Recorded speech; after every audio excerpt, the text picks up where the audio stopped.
المرسلين وخاتم النبيين وعلى آله وأصحابه الطيبين الطاهرين ومن اتبعهم بإحسان إلى يوم الدين. وأشهد أن لا إله إلا الله وحده لا شريك له ولا شبيه ولا مثيل له ولا ضد ولا ند ولا جسد ولا صورة ولا أعضاء له. كان الله ولا مكان، فهو الآن على ما عليه كان. فلا تضربوا لله الأمثال ولله المثل الأعلى.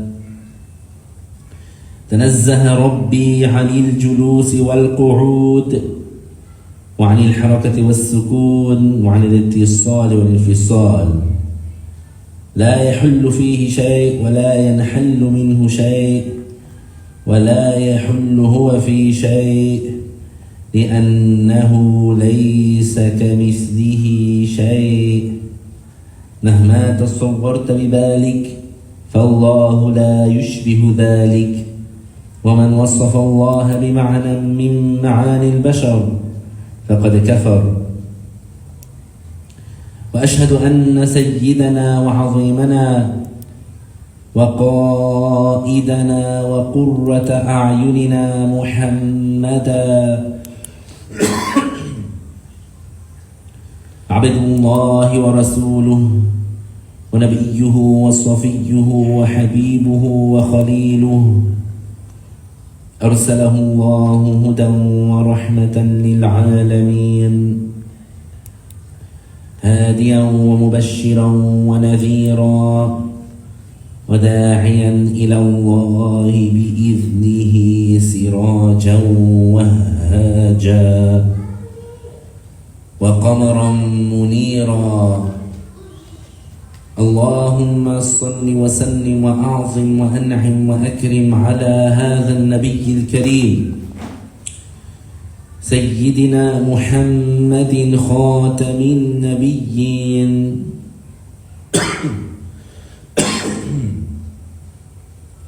كلما ذكره الذاكرون وغفل عن ذكره الغافلون.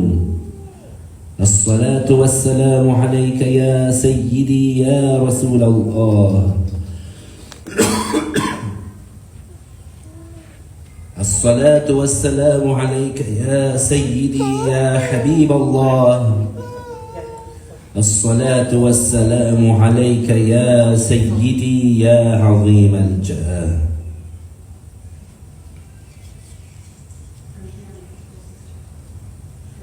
أما بعد، فنذكر أنفسنا بإخلاص النية لله تعالى.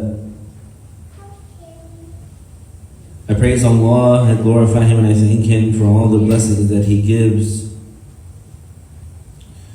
without Him being obligated to give anything. And I ask Allah to raise the rank of our beloved Prophet Muhammad sallallahu alayhi wasallam, and to protect his Muslim nation. I testify that no one deserves to be worshipped except Allah, the one without a partner, the one without an equal, the one without a similar, the one who is unlike anything in the universe, and nothing in the universe is like Him. He has no father, no mother, no sister, no brother, no son, and no daughter. He exists without time and place because He is the creator of time and place. He does not reside above the throne, and He is not attributed with fatigue like the Jews say. Our Lord is glorified beyond any imperfection that the non-Muslims attribute to Him. Whatever you imagine in your mind, Allah Ta'ala does not resemble that. And whoever attributes an attribute of the creations to Allah is outside of Islam. And I testify that Muhammad sallallahu alayhi wasallam, the son of Abdullah, the son of Abdul Muttalib, the son of Hashim, the son of Abdul Manaf, from the tribe of Quraysh, is the best creation of Allah and His final prophet and messenger, sent to all humans and jinn, and He is truthful about everything He conveyed of the revelation. Thereafter, remind ourselves to have the sincere intention for the sake of Allah in attending the session of Islamic knowledge, because having the sincere intention is a requirement to get the reward. So the Muslim, whenever he does a good deed, he has to have the sincere intention for the sake of Allah to get reward for that good deed. The reward is defined as the compensation that the Muslim receives in the hereafter for the good deeds that he did in this life among what makes him happy. An example of the reward that is guaranteed to the righteous Muslim in the grave is that his grave is expanded approximately 105 feet by 105 feet, and his grave is illuminated with a light similar to the light of the full moon, and the fragrance of paradise will be present in the grave. The sincere intention means for the Muslim to do the good deed seeking the acceptance of Allah only and not the praise of the people. So alhamdulillah, we are grateful to Allah that we have been guided to Al-Islam, which is the greatest endowment. Because it is through Al-Islam that the accountable person, they have hope for mercy in the hereafter. And it is through Al-Islam that the accountable person is saved from going to hell forever. So if there was a person who was a Muslim, but they committed enormous sins and they died without repenting, that Muslim, he might be forgiven. And that Muslim, he also might be punished in hellfire for the sins that he did. However, he will not remain in hellfire forever. So after some time, he would exit from hellfire. And that's through the virtue of Al-Islam. Because the number one obligation, the best good thing is to be Muslim. That is to have the correct belief in Allah and His messengers. So we are thankful and grateful to Allah that we have been guided to Al-Islam, that our hearts were open to Al-Islam, that our hearts are pleased with and accepting of Al-Islam.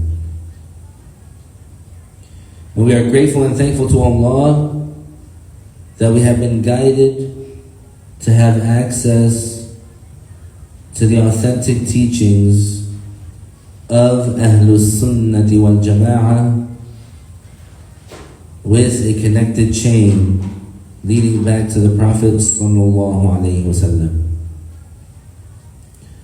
So we are grateful and thankful to Allah, and we're happy that we have the opportunity to absorb the knowledge with the connected chains leading back to the Prophet sallallahu alaihi wasallam.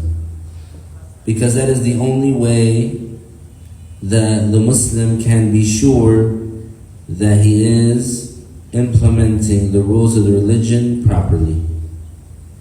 Because there's no way to know the rules of the religion except through learning.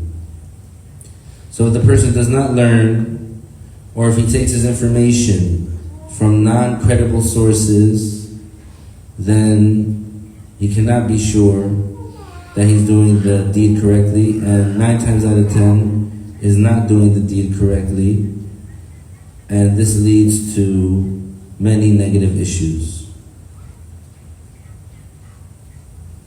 So alhamdulillah, we are going over the book known as Matn al-Ghayati wa Taqrib.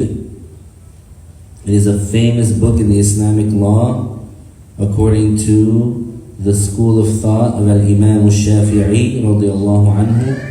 It is a beginner's book, so it's like something basic for you to get acquainted with the Islamic law, or with anyhow the scholars of the Islamic law, like Al-Shafi'i, how they structured the judgments. And so for example, according to Al-Shafi'i, for example, we have to have the intention for the wudu to be valid, for example. So that this is the valid way according to Al-Shafi'i. And the best is for the Muslim to stick to one school of thought However, he is allowed to implement other judgments in other schools of the Islamic law, and with the condition that he is doing it in a valid way according to that school. That he's aware of the invalidators, he's aware of the integrals, and not just assuming that the same way that is valid according to a Shafi'i, it would be valid according to another Imam. If the person follows another Imam in the Islamic law, he can do that, a credible Imam of Ahlul Sunnah, and he still just has to follow the rules related to the school of thought of that Imam. Now there are certain cases where it is valid to mix, where you can take the saying of one school of thought and implement it within the category of another school of thought. That can be done. However, the least that it could be is disliked. And so in this case, the person also, on top of making sure that the conditions are valid, the integrals, etc., he has to make sure that he's not coming up with a third scenario that neither of them agreed to. Because if that's the case, then it won't be valid according to either of them. So alhamdulillah, we got pretty far. We're on page 40, starting a new chapter, the integrals of wudu and its sunan. The integrals of wudu and its recommended manners. So starting from page 40, reading above the line, and then once we finish reading above the line, we read what's below the line, the explanation in the middle. And we'll go over some footnotes. The author, rahimahullah, said, there are 6 obligations of wudu, ablution. The intention when washing the face, washing the hands with the elbows, wet wiping part of the head, washing the feet with the ankles, and adhering to the aforementioned order. So those are the 6. The recommended matters, sunan of wudu, are 10.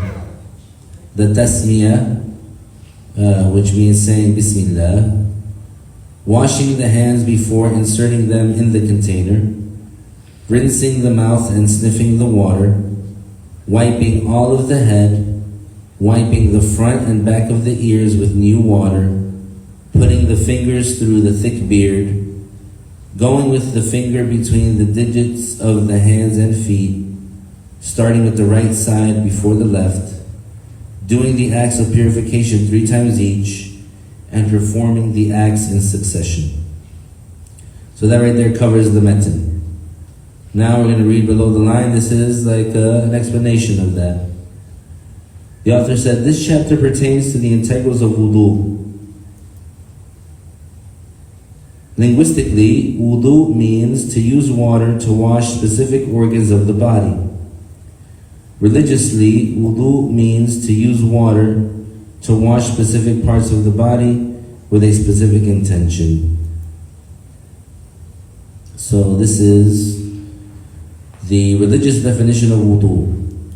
And in the Islamic terminology, when we mention wudu, we're referring to using water to wash specific parts of the body with a specific intention. So this definition is specific to al-wudu. And when we say the definition, when we say the linguistic definition, is so you know the origin of the word. So that's why he said, linguistically, wudu means, and that should be changed actually. So whoever has the book, if you have a pen, so basically just put it in parentheses, or you can draw like one line through it.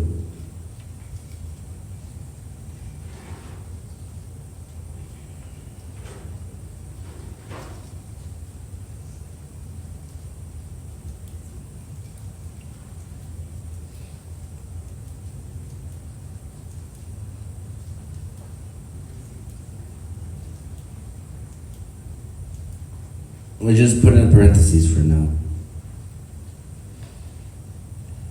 Because the only difference that they mentioned there is with a specific intention.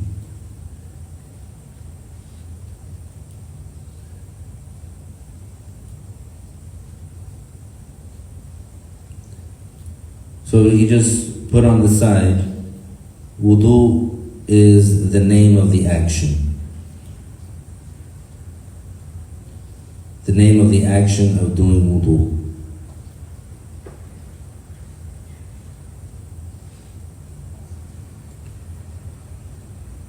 So the meaning of the wudu Islamically is to wash specific parts of the body with a specific intention.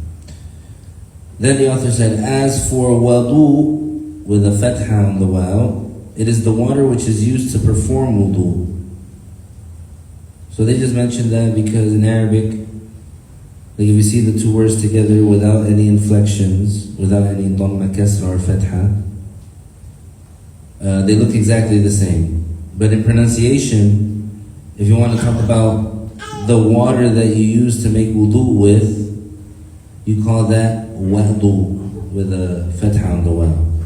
If you want to refer to washing specific parts of the body with a specific intention, then you say the waw with the dhamma. You say wudu. Then the author said, wudu has integrals, conditions, sunan, yani recommended matters, and makruh. The integrals of wudu are 6. This means if one leaves any of these 6 out, one's wudu would not be valid. So when we say integrals, we're referring to the components of the act that if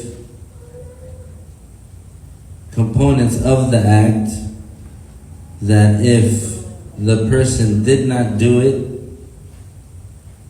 then his act would not be valid. If he leaves it out, the act would not be valid. That's the integral, and this is known in Arabic as rukun. The Arabic term for it is rukun. And then the condition, which is called in Arabic shart, it means something that is not a component of the act, but if it was not done, the act itself would not be valid. So, to give an example of both, an example of an integral, a rukun, is like washing the face. So washing the face is a part of the wudu process that if it were not done, then it would not be considered that the person has a valid wudu. An example of a condition is, in order for the prayer to be valid, you have to be on wudu. So without wudu, the prayer won't be valid. But is the wudu part of the prayer? No. The prayer starts from when the Muslim says Allahu Akbar with the intention of praying facing the Qibla. That's when the prayer begins. And when does it end? It ends when the person praying says Assalamu alaikum. So before the person says Allahu Akbar, he's not inside the prayer. But in order for him to be able to be inside the prayer, in order for him to be able to actually do a prayer, he has to be on wudu. So wudu is a condition for the validity of the prayer. And an integral is something that's part of the act, that if it were left out, the act would be invalid. Like if the person did not wash their face when making wudu, they won't have a valid wudu. And if they don't complete it, so if they don't wash their face at all, they won't have a valid wudu. And if they don't wash their entire face, so if they left out one part of the face, it's considered to be that they didn't wash their face, and so the wudu would not be valid. So for example, you don't say, oh, I washed 70% of my face, so I'm on wudu. No, it has to be the whole entire face.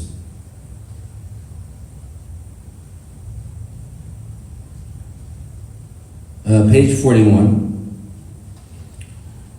It says the intention. So first the author talked about the linguistic meaning of wudu, talked about the religious meaning of wudu, talked about a waw with a fatha. And that word is wadu, and it signifies the water that's used for wudu. And then the author mentioned that there's integrals to wudu, there's recommended matters to wudu, and there's disliked matters. So right now he's going over the 6 integrals. So that's why he said the integrals of wudu are 6. This means if one leaves any of these 6 out, one's wudu would not be valid. Number 1, the intention. The intention here means to intend to do this act of worship at the beginning of it. So one would have the intention to perform wudu while washing the first part of one's face. So, when we explained this before, we were saying, when the person, let's say, gets up to go to the bathroom, to the sink, let's say not the bathroom, he gets up to the sink. What is it? Why did he get up to go to the sink? Did he go and get up to go to the sink so that he can, let's say, wash an apple or wash a fruit or something? To wash a dish? Or did he go to the sink because he's going to make wudu? So that reasoning, the reason, the motivation behind the action, that is called the intention. Seeking something. Wanting to do something. So this is very important to understand. This is very important to understand because some people, they get disturbed by the whispers of the shaitan, and the shaitan's main tactic is to try to make the Muslim doubt. To try to make the Muslim second guess himself and try to make the Muslim think, did you do it right? Are you sure?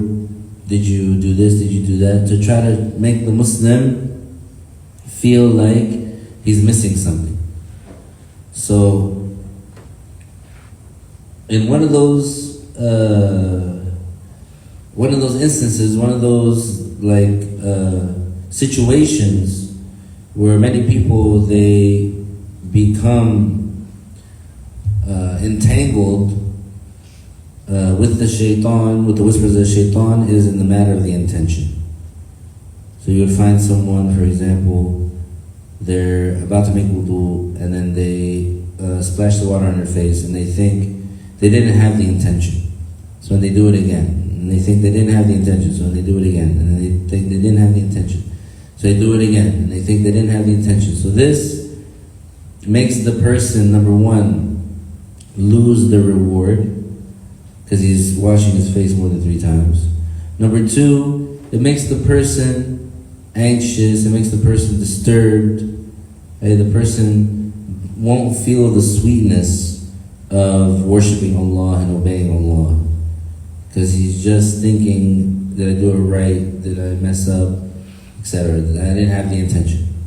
But that's what we're explaining. The intention is something easy, it's fast, it's like lightning, because it's something that occurs in the heart. So let's say that you're thirsty and you wanted to get a bottle of water from the fridge. You don't say in your head, for example, you don't say in your heart, I am now intending to get up to go get a bottle of water from the fridge. No, you just get up and go. Why did you get up from the couch? Because you're thirsty. So you're going to get water from the fridge. That's the intention. So in the Shafi'i school, when they say to have the intention while washing the first part of one's face, it means for there to be an intention present in the heart when the person washes their face. So while they're washing their face, there's already intention. So as long as the intention is present in their heart while they're washing their face, then it doesn't matter when they started having the intention. So let's say the person, they got up to go to the sink. For what? To make wudu. That's when the intention entered their heart, when they got up to go to the sink. Now that intention, it's either going to stay in their heart, or they're going to get distracted and their heart is going to be empty of an intention. If their heart, they get distracted, and their heart becomes empty of an intention, then what happens? Then if they wash any part of their face without any intention in their heart, then what happens? They don't have a valid wudu. So that's the meaning. The meaning is, when the person first washes their face, there has to be something, there has to be an intention there. And the meaning is not when the person first washes their face that they have to, at the same time, make the intention enter their heart. So some people might think that the wording, because of the wording, they might think that you have to synchronize the moment that the water touches your face and the moment that the intention enters your heart, which is not the case. So the case is that you just have to have an intention present when you first start washing your face. And like we said, the intention is easy. The intention is fast as lightning. Why did you get up to go to the sink? To make wudu. That's the intention. So why are you washing your face in this way? Is it because you have some dirt on your forehead and you want to get it off? Or is it because you're making wudu? Because you're making wudu. So that's the intention. And even in the case of wudu, if you have the intention of making wudu and another intention of, let's say, cooling down, this is still valid. So that's why the scholars, they said, the one who suffers from the whispers of the shaitan, it's because of one of two reasons. Either they have a mental illness, right? Their mind, there's something wrong with it. So they're like a sick person. And they're like someone that, for example, has a biological problem. They have, let's say, a deficiency in their mind. And the other reason is ignorance. Because once you know, for example, when you make wudu, when the water first touches your face, as long as you have the intention present, then your intention is valid, and now your wudu has begun. When you know that, when you learn that, when you have that knowledge, then even if the shaitan whispers to you, did you make the intention? You wouldn't doubt, you wouldn't second guess. You wouldn't start to think, oh no, I didn't make the intention, and then splash water on your face again. And then again, the shaitan says, did you make the intention? And again, you splash water. Of course you made the intention, because why are you standing there? What are you doing there? That's the intention. So when you have the knowledge, then even no matter what the shaitan says, then it's not going to mess with you, because you already know the situation. So think of it like this. You know your name is your name, right? So if someone comes to you and says, are you sure? You're not going to panic and think and second guess yourself. You're going to be like, well, this person something's wrong with them. They must be crazy. Of course I'm sure my name is such and such. So same way with the whispers of the shaitan. When the shaitan tries to whisper, say, did you make the intention? You say, of course I made the intention. Why am I standing here? What am I doing here? Just like that. So the knowledge helps you, knowledge preserves you, knowledge protects you. And when the person is ignorant, they're easy prey. They can be easily manipulated. Meaning, for example, the shaitan wants you to get nervous, so it'll be easy for the shaitan to make you nervous, because the person would be ignorant. The shaitan wants to anger you, so it would be easy for the shaitan to anger you because the person is ignorant. Meaning the type of, let's say, stimulus that the shaitan brings, because the person is ignorant, they get angry fast. Or they, for example, don't take certain things into consideration because they think, for example, oh, when I'm mad, I'm excused, because they're ignorant. But the one who's not ignorant, regardless of the external stimulation that is occurring, they're going to make the wise decision, and if they follow what they know. If they don't, then they would be like having a double a double negative, because those who know and don't implement, and those who know and don't follow what they know, they're more blameworthy than the one, or any. There's a certain, not more blameworthy, but there's a certain extra ugliness or a certain extra dispraised thing that comes with it. Because when you know better, you should do better. But the ignorant person, he's ignorant, he doesn't know. So, it's not an excuse, of course. Being ignorant is worse than having knowledge. So let's say even if a person had knowledge and they didn't implement, even though there's that certain aspect of like blame and ugliness that comes with not doing better after knowing better. But for sure, the one who knows is in a better situation than the one who's ignorant. Because the one who's ignorant, he has no idea. The one who's ignorant, he walks around thinking that, and he's a saint. Because he's ignorant. He's unaware. But the one who has knowledge, he can identify, oh, what I just said is sin. What I just did is a sin. What my active thought that I just had is a sin, for example. So they would know they did all these things, and so they would know, for example, what they have to atone for, what they have to repent for.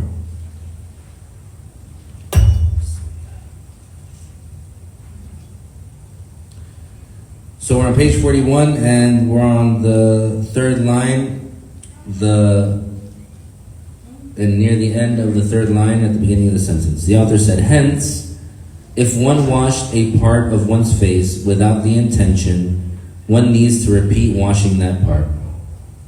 Logical, because let's say the person, he didn't have an intention. In reality, he didn't have one.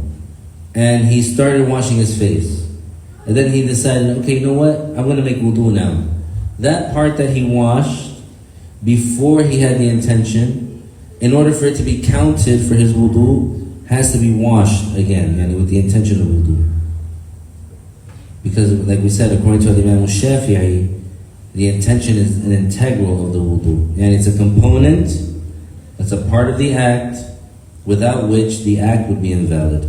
So if the person was to say, someone might say, mindlessly washing their face, putting water on their face, without any intention, and then let's say they snapped out of it and they decided, you know what, I'm going to make wudu right now. That whole part that they washed before they got the intention, they have to wash it again. So it wouldn't be counted as wudu. So let's say someone is like just splashing water on their face without an intention, and then they decide that they're going to make wudu. That part that they washed before they decided to make wudu, before they had the intention, has to be washed again. Because when they washed it the first time, they didn't have an intention. So in the Shafi'i school, it's not counted as wudu. Because in order for it to be counted as wudu, the Islamic wudu, the fulfilling the order of Allah, according to a Shafi'i, you have to have that intention in your heart. The author said, an example of a valid intention is to have the intention of making wudu or the obligatory wudu. So if we were to give, let's say, we were to give an example of what an intention would be, the person would intend, for example, I now intend the obligatory wudu, or I now intend wudu. So they can say obligatory wudu, or they can say wudu by itself, and it would be valid.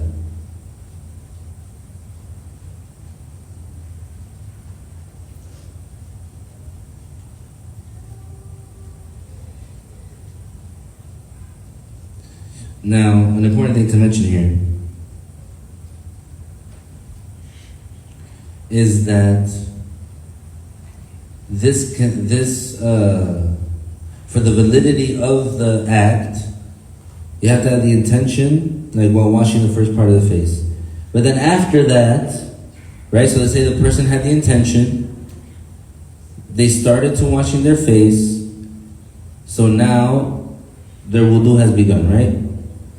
Yes? After that, if the intention in their heart completely like disappeared and they're still washing their organs, and as long as they didn't intend something else, the intention went away, their wudu is still valid. Because the way that they started it, they had the intention when they started, now they're in the process of wudu. Huh? Exacto. No.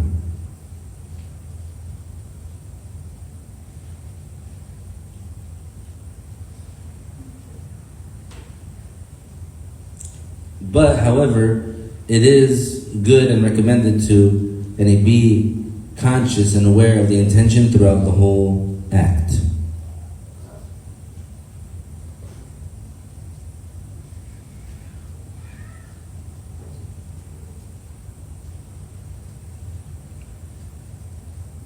Any questions about that before moving on? The author said, page 42.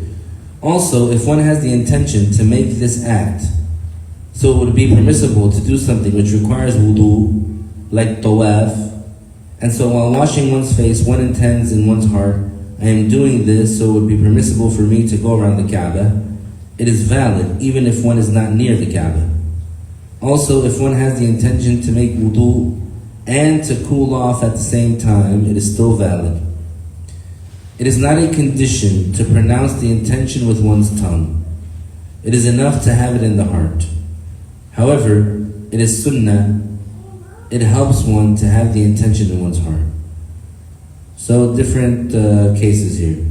The first one is, we said an example of a valid intention for wudu is I now intend to make wudu, or I now intend to perform the obligatory wudu. So we said that those are valid intentions. But another example of a valid intention is for the person to intend to make something that wudu is necessary for it valid. So what's the main thing that we know that wudu is necessary for is prayer, right? Because that's the one we encounter mostly on a daily basis. So we pray 5 times a day, so we know that we have to be on wudu in order to pray. So when we're making the intention to make wudu, usually we're thinking of it in terms of, because I'm going to pray. But there are other acts of worship that wudu is a requirement, a condition for the validity of the act.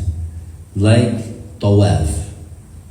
Like when the Muslim, he goes around the Kaaba in that specific way, with starting from the black stone, with his shoulder facing the Kaaba and turning counterclockwise around the Kaaba with the shoulder facing the Kaaba, and never turning your chest towards it or turning your right shoulder towards it and walking backwards.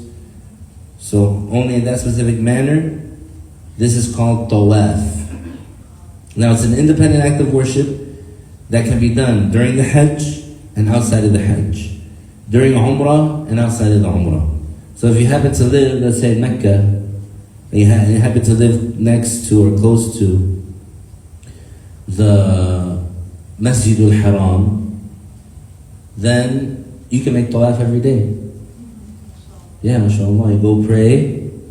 After you do 2 rak'ahs, let's say, to greet the masjid, you do tawaf to greet the masjid as well.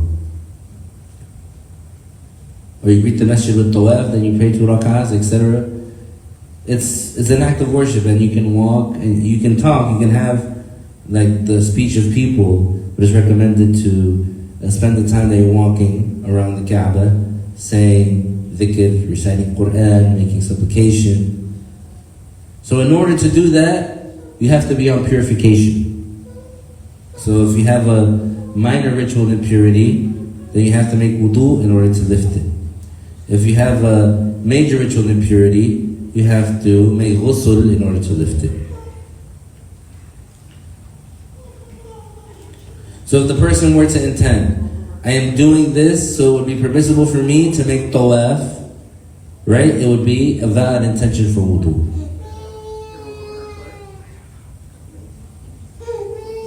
because the wudu is a condition for the validity of tawaf.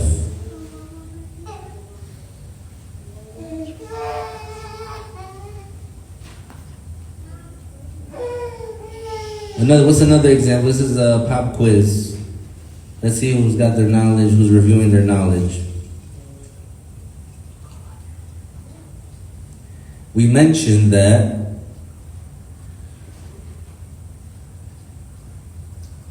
a valid intention for wudu is intending something that, to make something permissible, that wudu is necessary for it to be valid. So the prayer, obviously, it's only valid with purification, and you have to be on wudu, and you have to lift the minor ritual impurity. We mentioned tawaf. So if you're not on wudu, you can't make tawaf. You have to make wudu first. What's another thing that, in order to be able to do it, you have to have wudu? Touch the Quran. Alhamdulillah. So that's basically it. At least in the Shafi'i school. To touch the Quran. To touch it or to hold it, to carry it, you have to have wudu. And you have to have wudu to be able to pray, and you have to have wudu to make tawaf.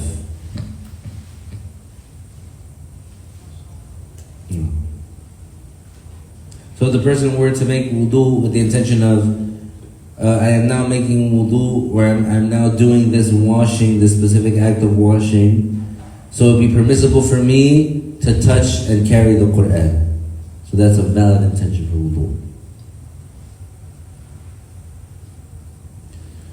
Also, if one has the intention to make wudu and to cool off at the same time, it is still valid. So the person has any valid intention, right, for wudu, but he shares that intention with another intention, like cooling off, because it's very hot, his wudu is still valid. The author said, it is not a condition to pronounce the intention with one's tongue. So you don't have to say, I now intend to make wudu out loud, with your tongue. It is enough to have it in the heart, because that's where the intention takes place. However, it is sunnah. And it's sunnah, it's recommended to say it out loud. And before, let's say, you start washing your face, it's recommended to say out loud, I now intend to make wudu for the sake of Allah, for example. Because that helps, like the author said, it helps one to have the intention in one's heart. Because if the person is saying it, then they're obviously going to be usually thinking it, usually. If they're saying with their tongue, usually, it's going to be in their heart as well. But it is a possible scenario that the person says something with their tongue and their heart is void. So a person might say, for example, I now intend to make wudu, and then the next moment after that, their heart is void, and then the next moment after that, they wash their face, then their wudu didn't start. Because at the moment when they first washed their face, they didn't have an intention. So saying with the tongue wasn't enough in that case.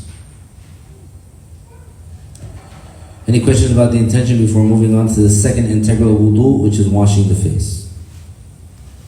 طيب. The author said, washing the face. The second integral is washing the whole face, whether one washes it oneself or someone washes it for him, while the person making wudu has the intention, or whether one stands under the rain with the intention and all of one's face gets wet, it is enough. Of course, it is not obligatory to wash inside the eyes, nose, mouth, or ears. So in the Shafi'i school, what's an obligation to wash in the wudu is what's apparent. So inside of your eyeball, so you don't have to have the water touch your eyeball.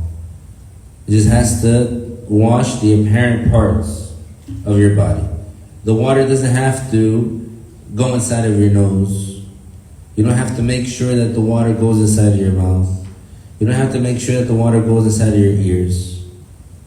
You just have to wash the apparent. Now, one thing that the scholars, they do draw your attention to, where they say caution, where they say like, you know, make sure you don't overlook this, is the lips. Because sometimes a person, like, they'll be washing their face and they'll go like that. If they go like that, there's a part of their lips that is from the apparent part of their body that would be hidden. You just have to make sure that, and as your lips regularly are, when you're like resting face, then you wash that apparent area. You don't have to get internal. And also they mention this part right here. It's like where your nose curves and meets your face, this area. They say like make sure you wash it.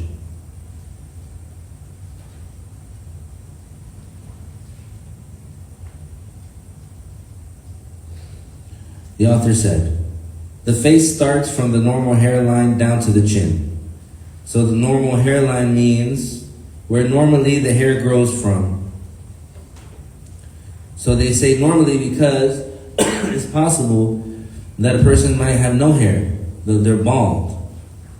They lost their hair. So they don't have a hairline at all. Their hairline is gone. So does that mean they have to like wash their whole head as part of their face? No, just from the normal hairline. And in some cases the person does have hair, but their hairline is receding, is getting further and further back. Does that mean that their face got bigger? No, it just means that their hairline receded, but they still just have to wash the same area from where the hair normally grows from. So from the normal hairline to the chin. So if you're measuring lengthwise, or if you're measuring vertically, everything that is under the hairline and above the chin has to be washed.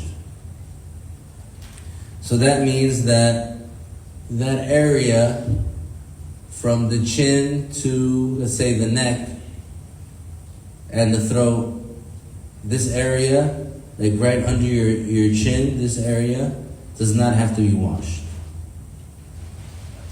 Where, for example, a person would normally have the double chin, that area doesn't have to be washed.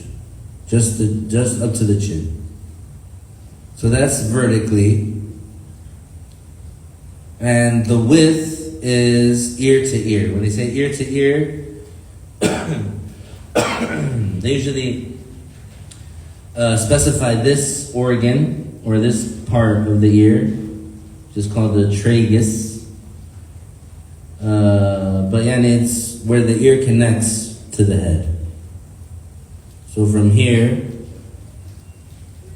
to the other side, and everything in between has to be washed. So the scholars, they say, if you were to take a string and you were to put it from where your normal hairline is and connecting to that part of the ear where the ear meets the face, so that everything below the line has to be washed. So there's this part of hair right here, right where your temple is. So it's under the line. See, under the line. So if somebody has hair right here, this hair, they have to make sure that they wash it. It's part of the face. And then so that includes that hair right here, and then the line, their jawline. So everything along the jawline has to be washed. So that includes the sideburns, that includes this space right here between the sideburn and the ear. All that has to be washed. Some people, and you see that mostly in young children. That, you know, they put the water on their face and it's as if like they only wash like the front part of their face. If you were to look at them over here, it'd be bone dry. Because they don't spread it around. For some reason, they don't like water on their faces. But you have to wash the whole thing. And the normal hairline to the chin, ear to ear, and everything in between.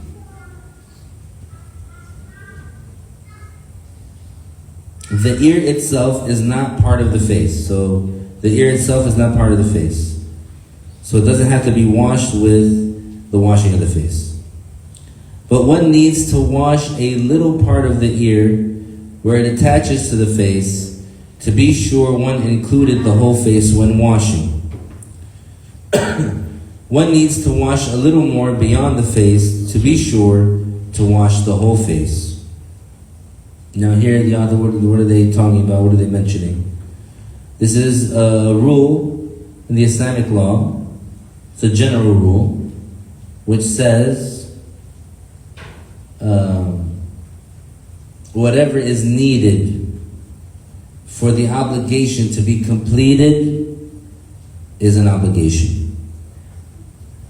That which, without it, the obligation would be incomplete is an obligation. So they mention that you have to, it's an obligation, to wash beyond the boundary of the face, even by the width of a nail clipping. So you know, like when you clip your nails, the nail clippings that come out, how thick are they? Very thin, they're very thin. That's the meaning, it's very thin. They're just a little amount beyond the boundaries of the face has to be washed. As they said here, to be sure to wash the whole face.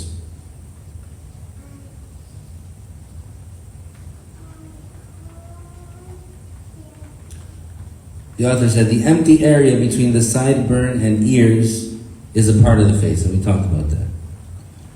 As for the beard, if it is a man's beard, it is an obligation to wash the apparent part of it if it is thick.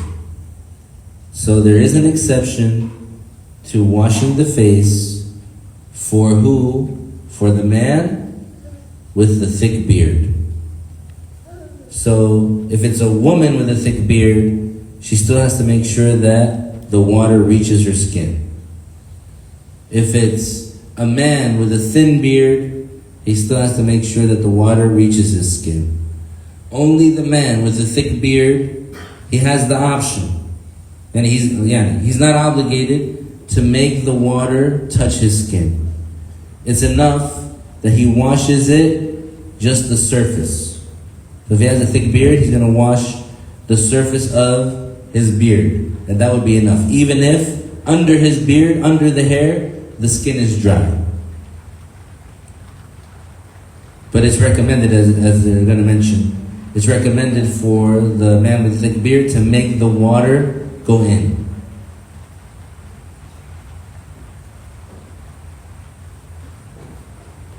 The author said, thick means that the person one is talking to cannot see the skin underneath the hair. This is also something very important, very beneficial, something that helps you as a Muslim navigate through the day-to-day, which is how? Because when we say thick, it has to be a thick beard. If you were to take a room full of people and you ask them, what's a thick beard?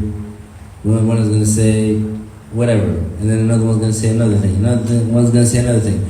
Because each one has their perception or their opinion or their way of thinking of what is a thick beard.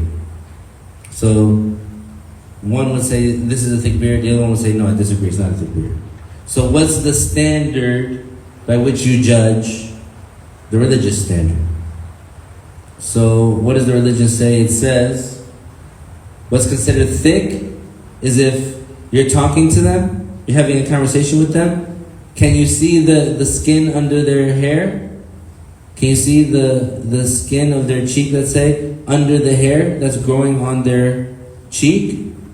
If the answer is yes, then it's not a thick beard. If the answer is no, then it's a thick beard. So that's how you judge.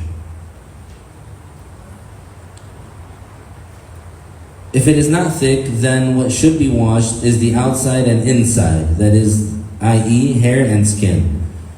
This is in regards to the man. But if a woman has a beard, she needs to wash the outside and inside, whether the beard is thick or not, because it is rare for the woman to have a thick beard. It is rare, but it's not impossible. And there's actually, I've seen some clips on social media of a woman with a full thick beard. So, and even like before social media, it was like a sideshow attraction. Like when there would be like a circus or something like that, they would have like certain members of the circus that either it was like a midget, or like someone that had like elephantitis, or someone that had like a disfigured body, or they had like, two, and instead of having like two fully formed hands, they had like the stubs. So these people would be part of the circus. People would come and see them because they want to see, a person that has a hunchback, or a person that has like, a deformity or something like that. And among those is the bearded woman. The woman with a beard. So that does happen. It is rare though. But since it is rare, right, the scholars of Islamic law, they judge she still has to wash under the skin if she decided to keep it, which I don't know. And usually the woman would want to remove that hair as much as possible. But even though religiously the woman is encouraged to remove the excess body hair. Everything except her eyebrows and the hair on her head. So if she has hair growing on any other part of her body other than her eyebrows and other than the hair on her head, it's recommended for her to remove it. So if she has some hair on her upper lip, some hair on her chin, some hair on her forearm, some hair on her back, some hair on her legs, like some hair on her abdomen area, it's recommended for her to remove it all.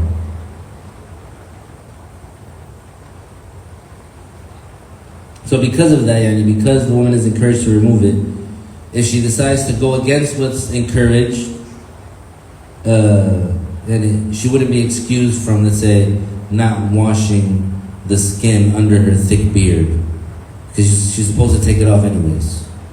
It's not sinful for her to keep it, but the religion is encouraging her to take it off.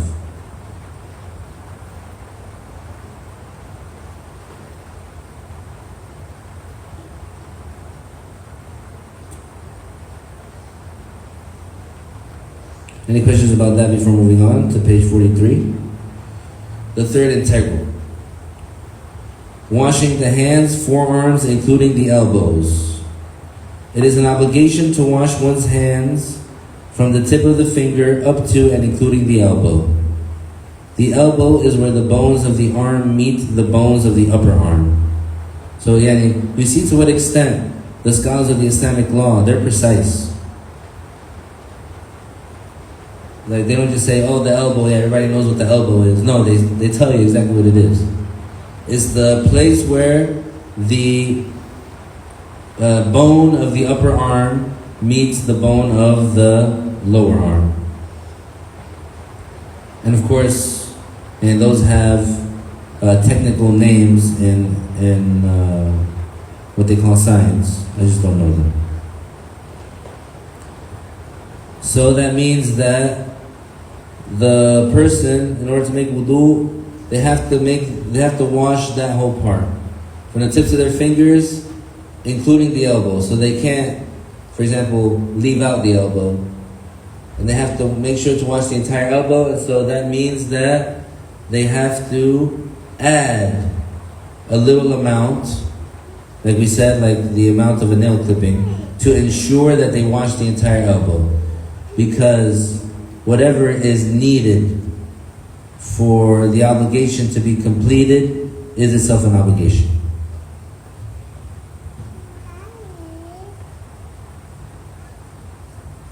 Now let's say that then the author said, all that should be washed, even if one has very long forearms and very short upper arms.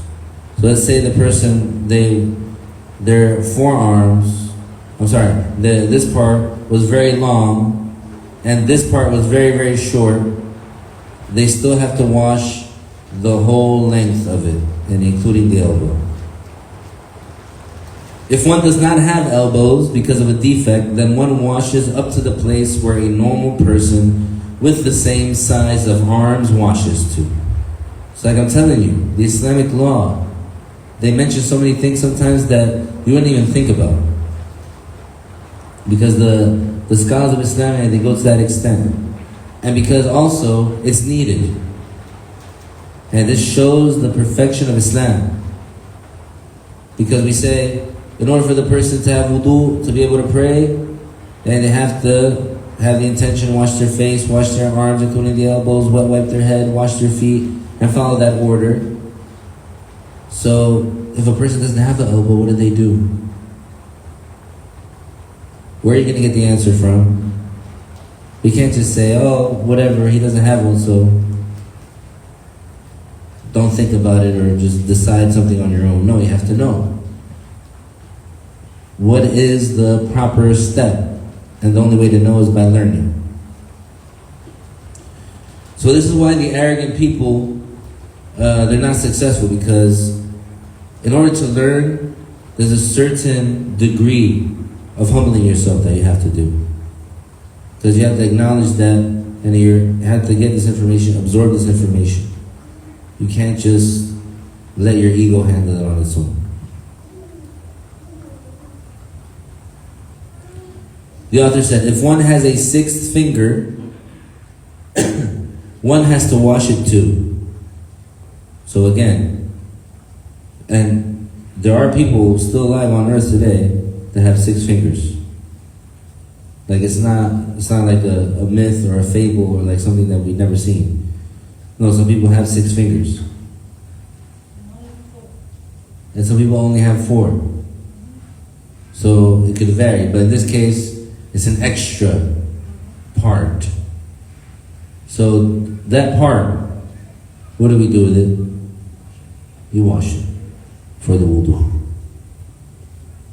Also, one needs to remove the dirt or the like that prevents the water from reaching the skin before making wudu, such as the dirt under the nails, if it prevents the water from reaching the place to be washed. So here, that's what it all comes down to. There's certain substances that they make a layer, and that layer would cover the skin. And we said that in order for the wudu to be valid, you have to wash these organs, and you have to wash the whole entire organ. So if someone, even if there wasn't a layer of a substance that is preventing the water from touching their skin, but they only wash, let's say, half of their face, it's not considered that they're on wudu. Because in order for them to be on wudu, they have to wash their whole face. So if any part of the face or any part of any organ that is necessary for it to be washed, if any part of it is not touched by the water, is not washed by the water that you're using for the washing, then the wudu will not be valid. So that's why they say that in order for the person to have a valid wudu, he has to remove any layer that prevents the water from touching the part or washing the part that needs to be washed.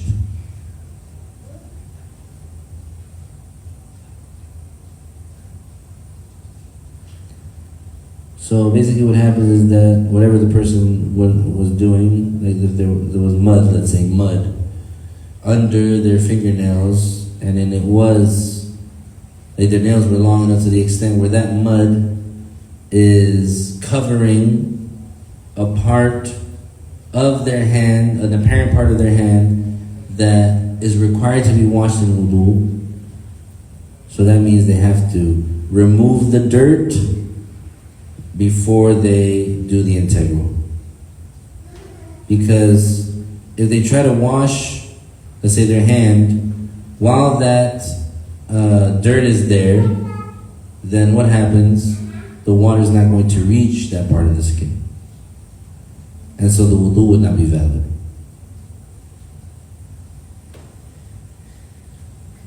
Now sometimes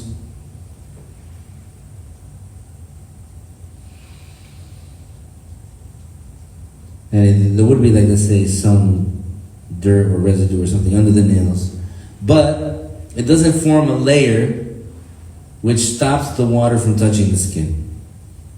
It doesn't make it so that the person, and he won't be able to wash. So you take it in that, you take it in those cases. So for sure, if somebody like puts, let's say, nail polish, or even if like they didn't put it on their nails, but like nail polish got on their hand or on their forearm, so they have to make sure they take it off before they make wudu.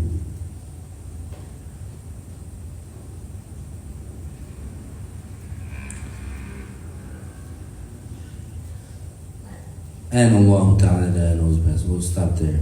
The next one is wet wiping a part of the head, and then after that washing the feet, including the ankles, then observing the aforementioned order. And then after that it goes into the sunan, which we'll go into detail as well.